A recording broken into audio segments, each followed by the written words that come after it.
Olá, boa tarde a todos. Bem-vindos ao nosso último programa do ano do Universo Maçônico. O nosso programa que traz um pouco de história da maçonaria, fatos e curiosidades para vocês. Hoje, como é o último programa do ano, nós vamos falar um pouco sobre a história da Uninter e da Uniacácia, que é a nossa faculdade que nos proporciona esse programa aqui, que está trazendo essas novidades para vocês. Para isso, eu trouxe aqui comigo, hoje estão o professor Dr. Benhúrio Teoberto Gaio, que é o reitor do Centro Universitário Internacional Uninter, e o professor Dr. Nelson Pereira Castanheira, que é o nosso pró-reitor de pós-graduação, pesquisa e extensão, para contar um pouco da história da Uninter, de como ela cresceu e o envolvimento dela nessa participação e doações para a maçonaria. Sejam bem-vindos, professores. Obrigado. Boa tarde, Álvaro. Boa tarde, Castanheira. Boa tarde a todos aí que nos acompanham nesse programa. Então, os professores são dois ícones aqui dentro da Uninter, né? Já estão praticamente desde o início da história da Uninter. E por isso que eu pedi para os senhores virem aqui e nos contar um pouco dessa história.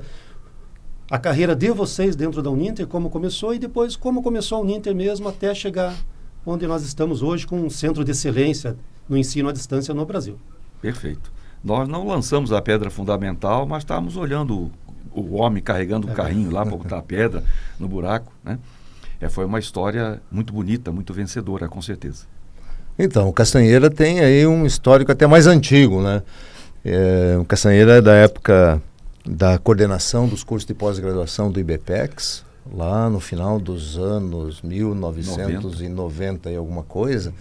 É bom não lembrar muito dessas datas aí, né? Mas eu lembro que o Castanheira era coordenador aqui dos cursos, quando ele assumiu a coordenação dos cursos de pós-graduação no IBPEX, que funcionava inclusive aqui, né? Neste prédio, né? Já funcionava aqui. Toda a administração da Uninter ficava aqui nesse prédio na época, né? Ainda não era Uninter, eram IBPEX, Facinter e FATEC. Não, ainda tinha o Seninter antes. O Seninter era a mantenedora. Mantenedora. A mantenedora, né? Mas começamos das faculdades. O IBPEX tinha personalidade jurídica própria. Sim. Tinha o CNPJ próprio, que foi a primeira instituição de ensino, né? Aqui ela não, só que o IBPEX não certificava. Então dependia de certificações da Faculdade Espírita na época, né, que ficava aqui do outro lado da BR, de onde o professor Pickler era professor de física. Professor, e saiu de lá para montar o IBPEX e a Espírita certificava, né? E depois, daí, com a Facinter e FATEC, os certificados passaram a ser emitidos, né, primeiro pela Facinter, depois pela FATEC e depois pelo Centro Universitário a partir de 2012. Mas até chegar em 2012 tem todo um percurso aí, né? Tem toda uma história.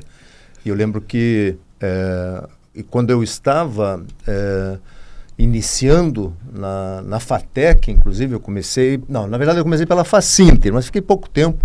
Aí o professor Oswaldo Nascimento me convidou para coordenar os cursos de pós-graduação, de educação à distância da FATEC, e depois nós unificamos tudo em 2008. Mas o Castanheira já estava aqui, né? Inclusive eu era agendado para dar algumas aulas e viajava aí pelo IBPEX naquele período também. Professor, hoje nós estamos vendo aí um grande movimento do Ministério da Educação falando sobre os cursos IAD. A Uninter, ela começou com cursos IAD. Em 1998, não. Foi presencial. Tudo presencial. Pós-graduação presencial, no primeiro momento. E, como disse o professor Benhur, como nós dependíamos de uma instituição de ensino superior para certificar a pós-graduação, que no caso era a Faculdade Espírita, chegou um momento em que o IBPEX cresceu tanto que se tornou interessante ter uma instituição de ensino superior própria. Aí foi montada a Faculdade Internacional de Curitiba, a Facinter, que passou a certificar o Instituto Brasileiro de Pós-Graduação e Extensão. Isso, veja, foi na virada do século, né? Porque o IBPEX foi montado na última década do século XX e a Facinter já ali pelo ano 2000, se não me engano. 2002 ela foi credenciada e a FATEC em 2003. No início do século XXI, a Facinter nasceu, digamos, né? Uhum. Com cursos presenciais, tanto o IBPEX quanto a Facinter. Só que em 2002 o professor Wilson percebeu que o futuro da educação no Brasil seria na modalidade à distância.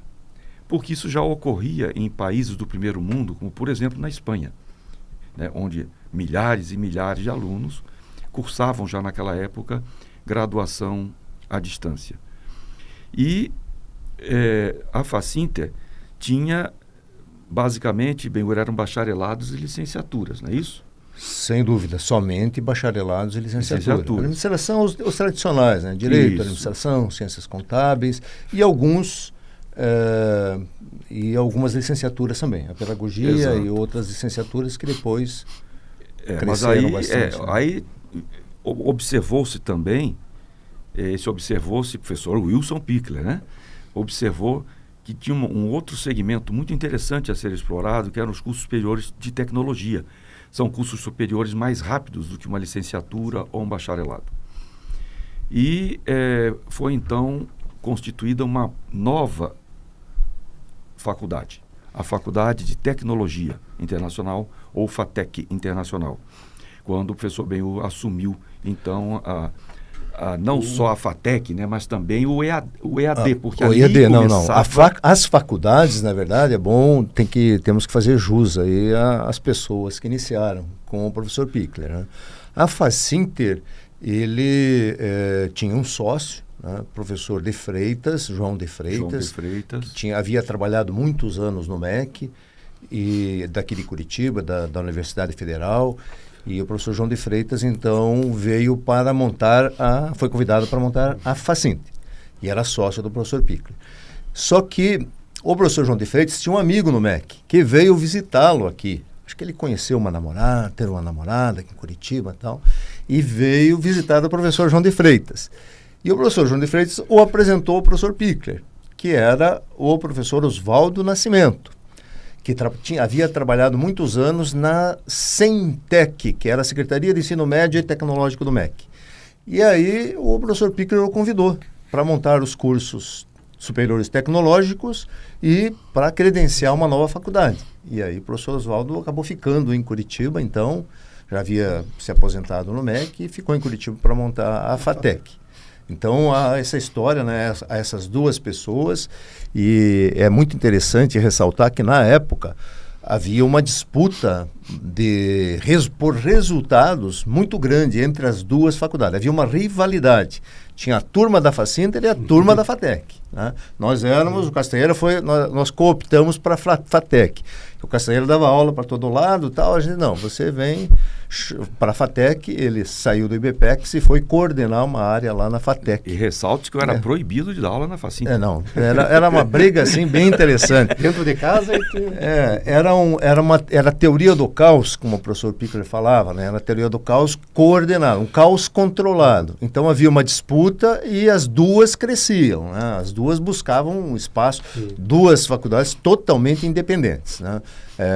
Direções, secretarias, tutorias, bibliotecas, eu compartilhava. O resto era tudo separado. E usando o lema maçônico agora, ordem obical. Exatamente. A ordem sobre o caos. Sobre o caos. Quando chegou essa ordem sobre o caos? Quando nós unificamos a educação à distância. Porque havia também nos cursos à distância, que começaram logo em 2004, começaram muito rapidamente, após o credenciamento das duas faculdades para o presencial, elas logo foram credenciadas também para os cursos à distância. A Facinter começou com, primeiro, um curso de pós-graduação, na área de pedagogia.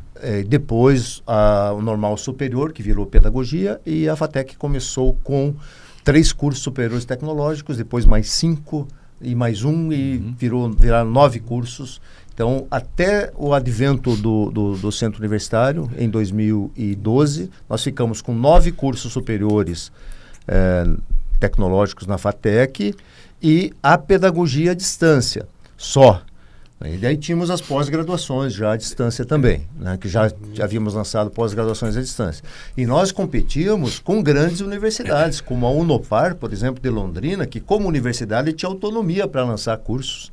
E nós competíamos com eles aí pelo mercado, enfim. Foi um processo de aprendizado bem interessante para a educação à distância à época.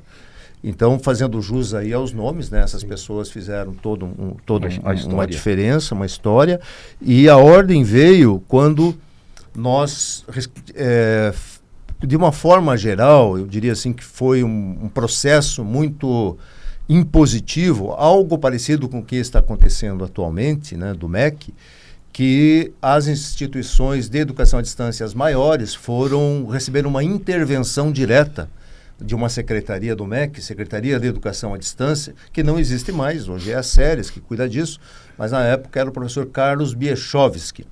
E o ministro da época, o Haddad, determinou que as grandes instituições de educação à distância recebessem um processo de controle, né, um controle restritivo ao seu crescimento.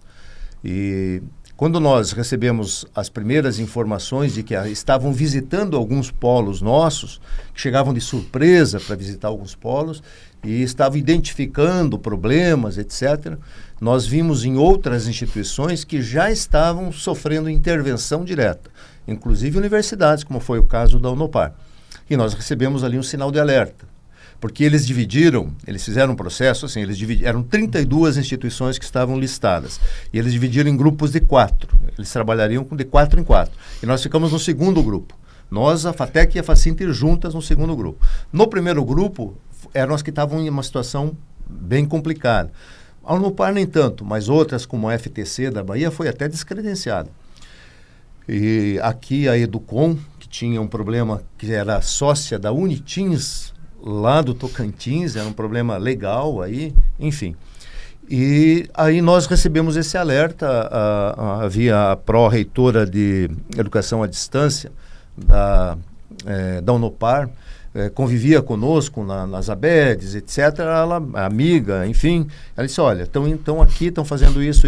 E nós começamos a nos preparar para recebê-los. Né?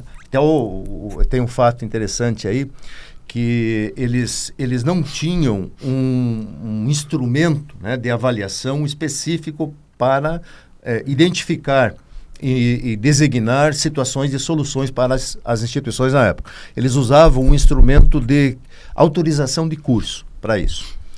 E tinha lá 2 indicadores, que era o livro didático e o material MDI, material didático instrucional.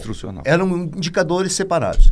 Aí eles chegaram lá na Unopar e olharam os livros que a Unopar fez a toque de caixa, uma porção de livros para ter livros e tal. Aí eles disseram, não, isso aqui não é livro, isso aqui é material didático instrucional. Só nessa decisão, na época, isso foi em 2008, a Unopar gastou 10 milhões para ter que produzir livros para enviar para os seus alunos, assim, numa tacada só.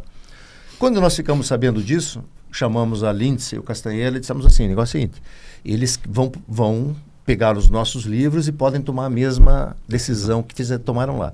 Aí o que fizemos? Castanheira, você pega os teus livros aqui e dá uma resumida nos teus livros, e nós vamos imprimi-los e vamos dar um título, MDI, Material Didático Instrucional.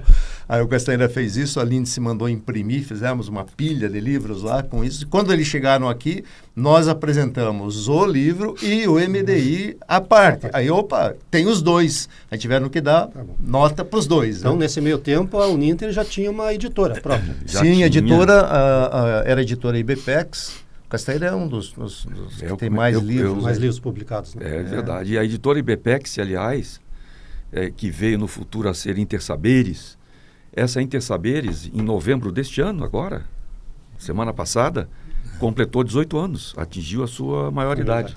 Então ela começou muito perto lá. Até tem um fato histórico aí, que o professor Pichler conversava muito com a professora Onilza. A professora Onilza tinha saído da Federal e tinha vindo para coordenar uma pedagogia aqui, um curso que estava primeiro sido lançado como normal superior, depois virou pedagogia, e falava para o professor Pichler, que o senhor tem que ter as aulas, tudo bem, que eram todas transmitidas via satélite em tempo real na época, né? do estúdio lá na Água Verde, do CEBED, a famosa antena, né? Porque o lugar é curioso, porque o lugar era tinha sido uma garagem de um sobrado transformado em estúdio. E nos fundos desse sobrado tinha um terreno maior onde foi colocada uma big de uma antena. Essa antena que está aqui na frente do prédio. Então as pessoas não falavam assim, não, eu vou lá para o estúdio dar aulas. Não, vamos lá para a antena. Ou vou para o CEBED.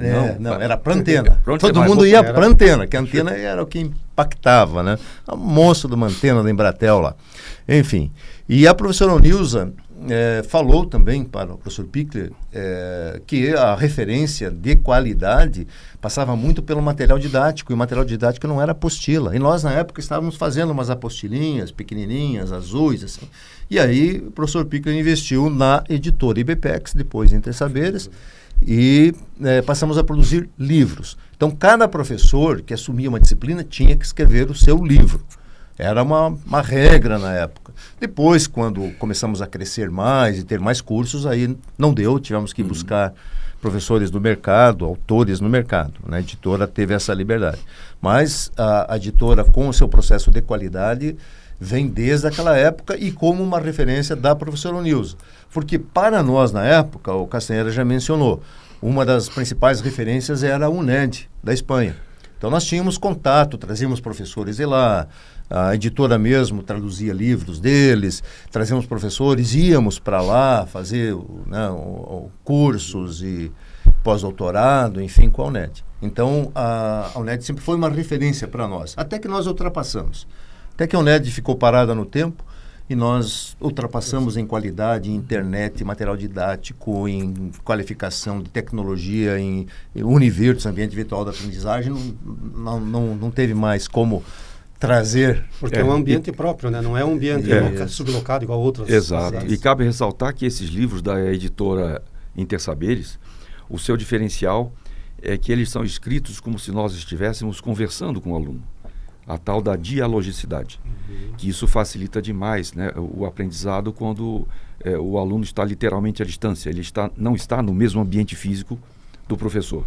Então, quando ele lê esse livro, ele tem a impressão de que está realmente conversando, e isso é um diferencial também, tanto que essa editora, ela fornece livros para N instituições de ensino superior, não só para alunos da Uninter.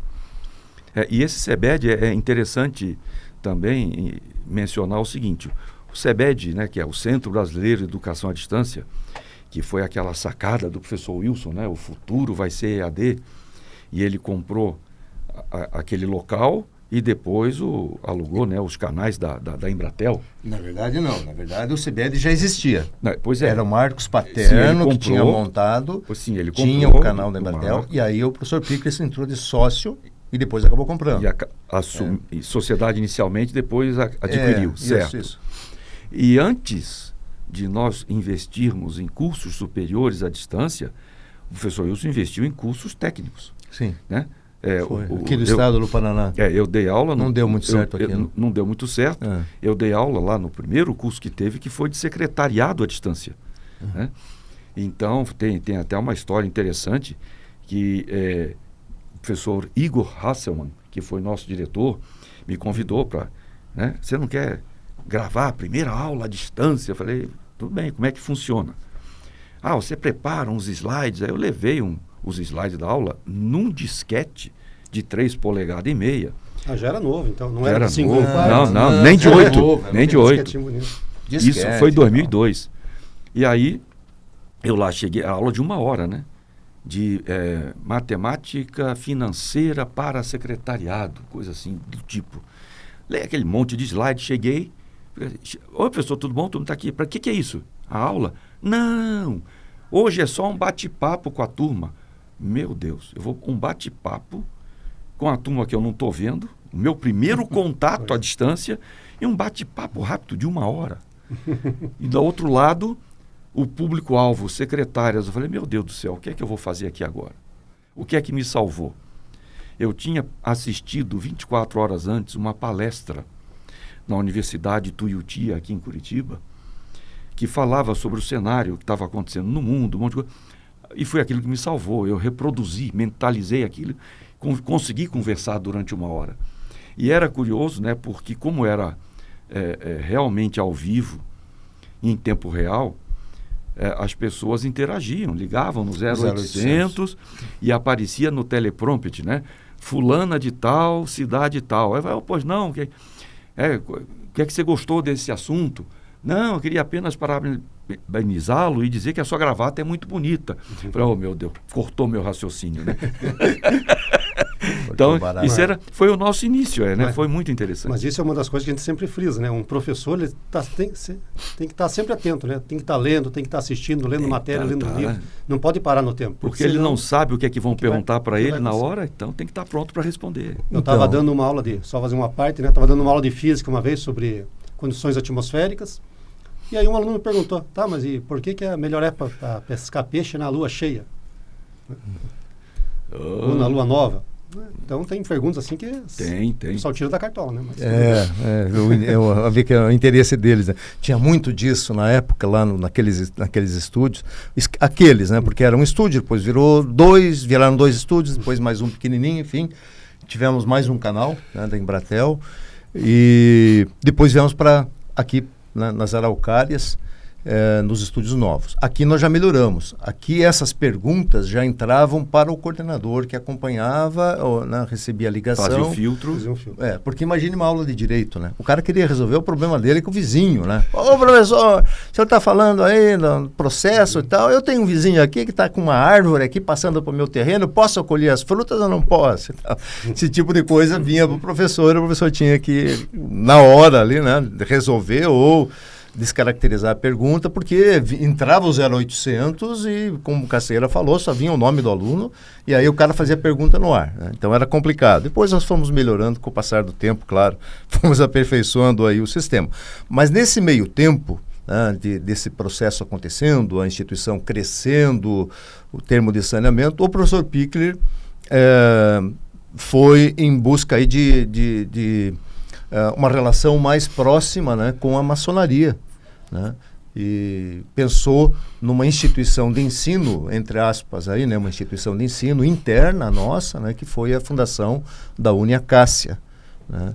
E aí isso há muito tempo atrás também já, né? Isso em 2005, 2006, por aí. Quase 20 anos. Foi nesse período aí que ele estava já com uma perspectiva, né, não sei se era uma perspectiva, né, era uma perspectiva sim de contribuir, de atuar com os princípios maçônicos, né, e permitir inclusive criar situações para que mais maçons pudessem se qualificar, suas famílias, etc. Fez uma parceria que na época foi com o GOB, se não me engano. O Grande Oriente do Brasil Paraná. O Grande Oriente do Brasil Paraná. E fornecendo bolsas aí, né, em grande quantidade. Muitas para maçons, filhos. Na época parece que foram mais de 1.000 bolsas. Mais de 1.000 bolsas. No ano de 2005 a 2006. Mais de 1.000 bolsas, né? Exato. Mais de 1.000 bolsas naquele período. E esse processo foi evoluindo com o passar do tempo. Na gestão, né, do irmão Paulo Maia. Paulo Maia, isso, que era o grão-mestre atual. O grão-mestre na época era o professor Paulo Maia. E nós sempre víamos, o professor Paulo Maia, o grão-mestre sempre estava na Uninter, vinha, visitava, conversava com o professor Pichler, e ele, então, criou esse contexto, né, da contribuição para a maçonaria. Exato. Isso em 2005, 2006. Depois teve várias outras contribuições. Sim, ele fez muitas contribuições, muitas doações, inclusive culminou aí com a concretização de um sonho que era o curso de maçonologia, né? Que veio coroar esse contexto que antes era somente um contexto de auxílio, né? de fornecimento de franqueamento, digamos assim, de bolsas, né? para os irmãos maçons, suas famílias, né? Todas que tivessem, né, em condições de fazer um curso superior ou pós-graduação, e aí depois veio a maçonologia. E cabe ressaltar que essa maçonologia é um curso de pós-graduação, né? Sim, regular, que conta toda a história e a filosofia, e que qualquer pessoa pode fazê-lo. Sim. Porque na época não, né? Na época não, mas hoje para maçons. Para maçons. Era só para maçons. Mas hoje, do jeito que ele se reestruturou, qualquer pessoa poderá cursá-lo. Inclusive pessoas do sexo feminino. Sim. porque não conta nada demais que Nada. não possa ser visto. Assim como nesse nosso bate-papo aqui na rádio. Nada de segredo, Nada de segredo na nada. maçonaria. Então, todas as aulas foram revistas, revisadas por nós. Então, se tinha alguma coisinha, a gente editou, Já tirou, foi já editado, foi eliminado, com sem certeza. problema. E esse curso lá foi em 2017. Na época foram 5.500 alunos gratuitamente também. Tem, 5.500 maçons que fizeram o curso É um número gratuito. considerável. Do Brasil inteiro. Hoje né? ele não No é Brasil gratuito, inteiro. ele não é gratuito, mas é um preço muito Muito acessível, muito acessível. É mais Sim. para cobrir custos aí somente. Para cobrir os né? custos fixos, Nós realmente. tivemos alunos do Brasil, tinha um aluno, ele era brasileiro, mas estava afiliado na grande loja da Inglaterra, morava lá na Inglaterra, também fez o curso. Interessante, Então foi né? muita Eu lembro gente. da colação de grau, né? Entre aspas, né? Sim. Colação de grau da formatura, que eu fui lá Salão no cheio. salão, no GOP, Grande no Oriente do GOP, Paraná. né? No Salão Nobre lá no GOP. Né? Foi uma cerimônia muito bonita. Os né? grão-mestres das três potências reunidos. Tinha mais de 400 alunos que vieram do Brasil Sim. inteiro. Aí, E né? foi Então, transmitido ao vivo também transmitido ao aqui vivo. pelo... Né, isso é outra coisa que o professor instituição. Pickler sempre faz pela maçonaria, né? Isso é importante. Todos os eventos que a maçonaria tem importantes, ele faz a transmissão para nós gratuitamente. A sessão da independência do 7 E de lembrar que setembro. hoje o nosso Univirtus, né? O nosso ambiente virtual Sim. de aprendizagem, ele está sendo acessado pelos Isso. irmãos do Grande Oriente do Brasil. O Álvaro é o É. secretário de Educação. aí, Secretário de né? Educação do Código do Paraná. Exato, e Então, o que nós muito material instrucional está Isso. ali disponibilizado. Então, dentro da plataforma do GOB, do site do GOB, tem um portalzinho lá, um clique lá, Educação Continuada, e ele remete direto para dentro do Univertus da Uninte. Né? Exato. E a gente coloca o material lá dentro para que Com os acessos específicos. acessos específicos. Para Porque os... só acessa quem for maçom do GOB Paraná e dentro de cada grau seu. Né? O O que é seu mais login uma, já limita. né, mais uma contribuição Sim. forte do professor Wilson Pickler, porque isso custa muito dinheiro. Sim, exato. Porque todo esse acesso a essa plataforma Sim. teria que ser paga para uma outra Com pessoa, se certeza. quiséssemos fazer. Né? E é engraçado, né? As relações que nós temos dentro da maçonaria, elas têm sempre vieses, né? Às vezes interpretações equivocadas. Né? Eu lembro que nesse período eu estive em uma visita a uma loja em Atibaia. Né? Temos uns parentes que moram lá em Atibaia, que fazem parte lá, é do Grande Oriente do Brasil, a loja afiliada ao Grande Oriente em São Paulo, né?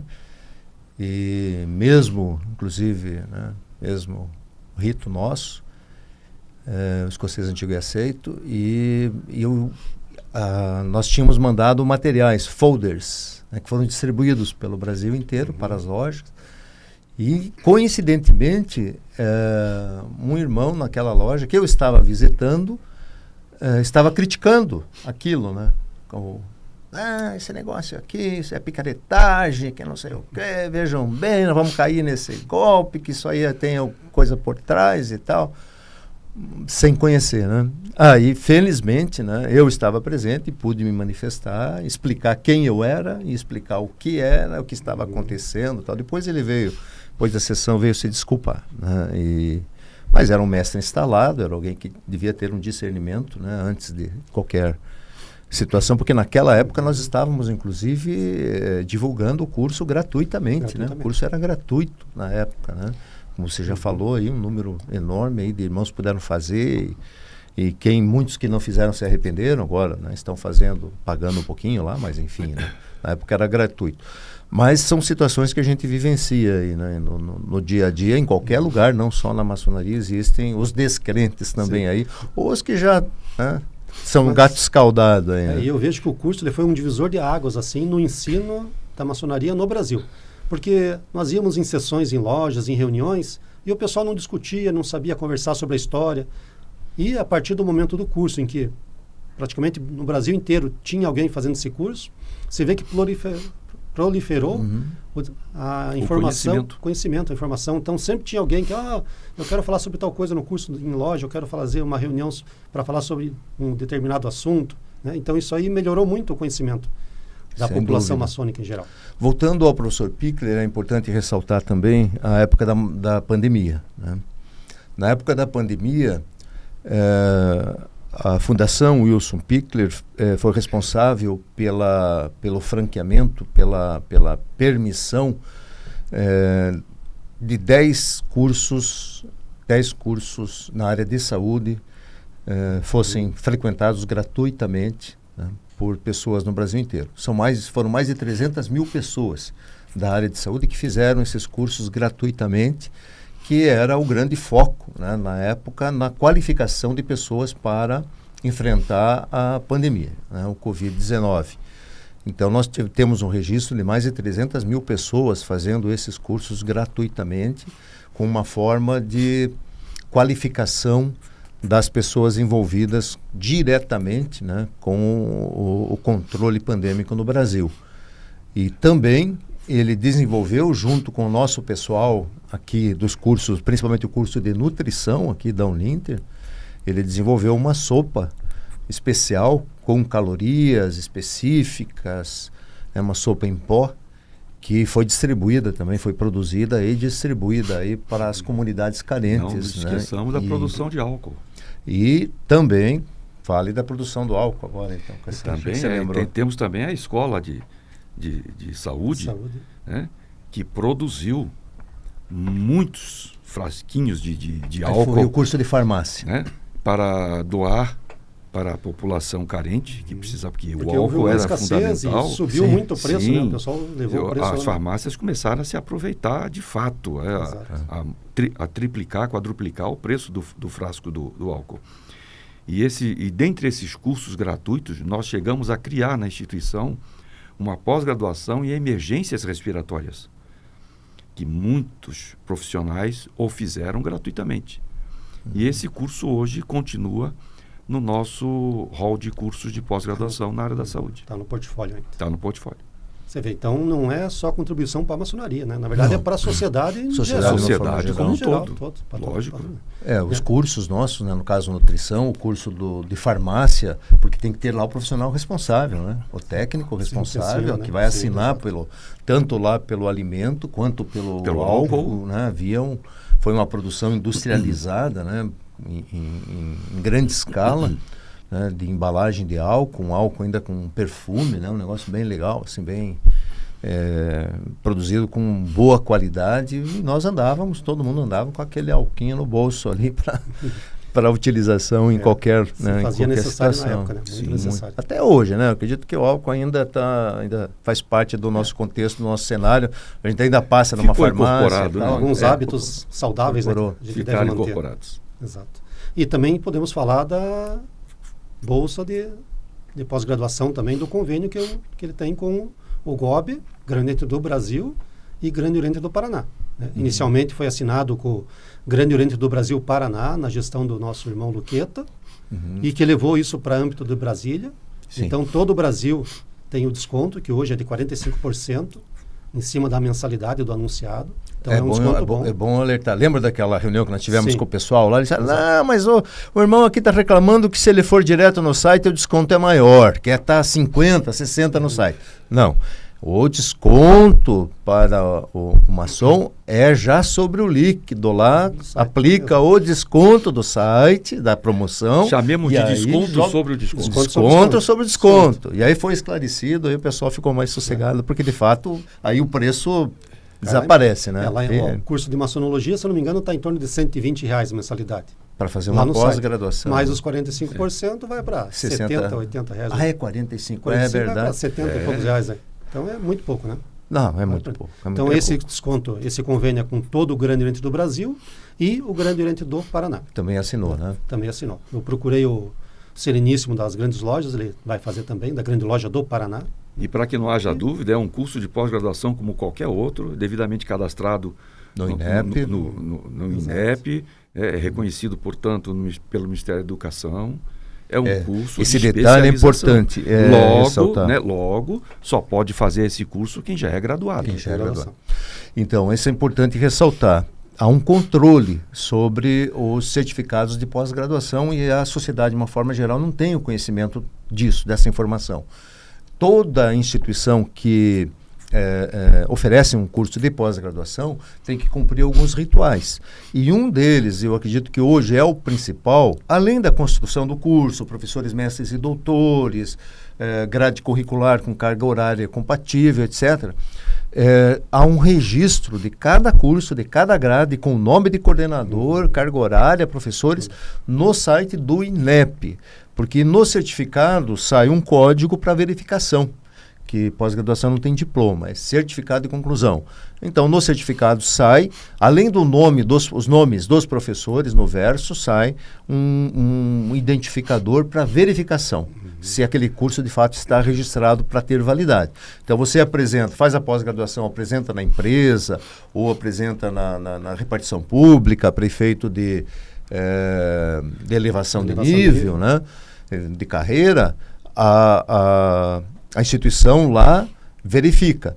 E nós hoje ainda recebemos muitos questionamentos do Exército Brasileiro, de diversas empresas, órgãos públicos, perguntando se aquele diploma é válido ou não.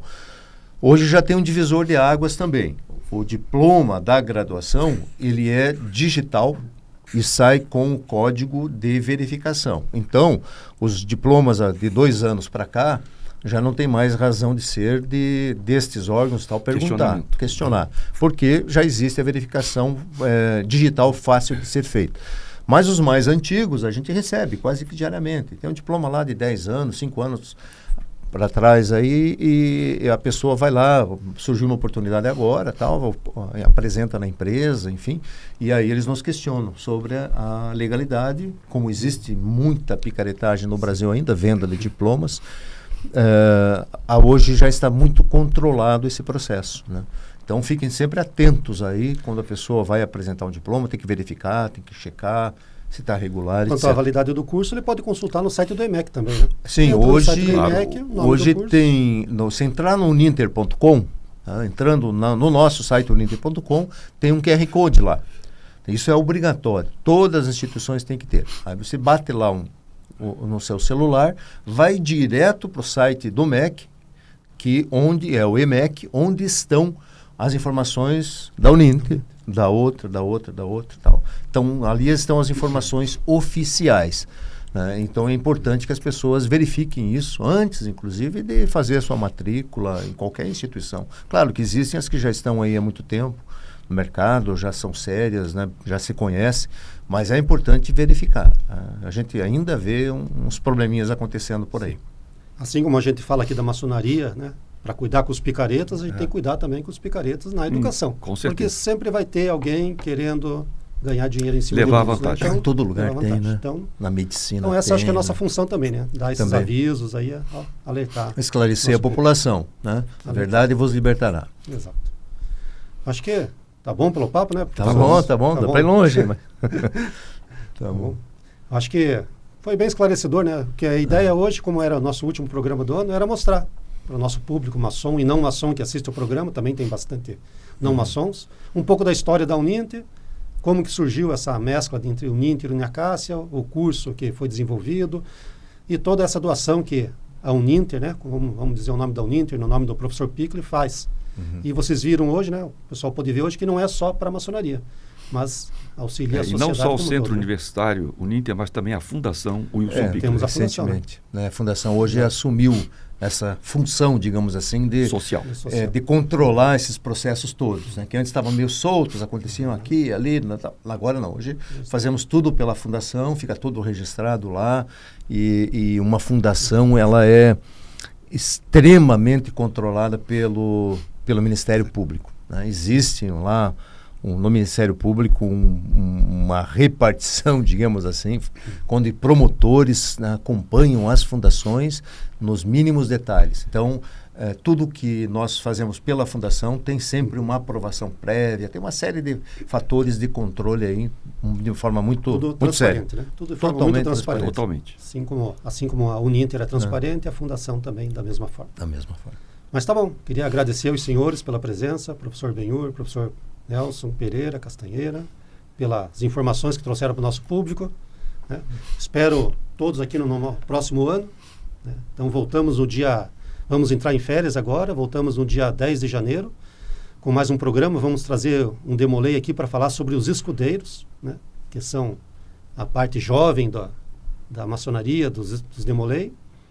Desejamos a todos boas festas, ótimo final de ano, se divirtam, né? Se conserve com saúde e com paz. E nos vemos aqui no próximo dia 10 de janeiro. Muito obrigado. Com certeza. Obrigado, Abraço. professores. Abraço.